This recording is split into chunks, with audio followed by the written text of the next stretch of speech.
అడవిలో ఏ జంతువేనా విశ్రాంతిలో ఉంటదా?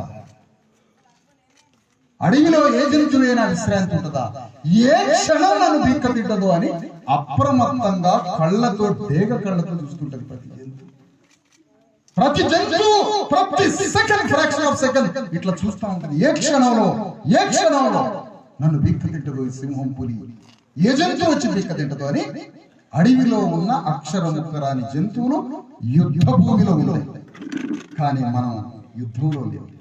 మనల్ని బీక్క తినే రాబందు లాంటి శత్రువులు నీ ఊర్లో, నీవున్న ఊర్లో, నీ ముందే రెడ్డి రావులు మనల్ని బీక్క తింటే మనం విశ్రాంతిలో.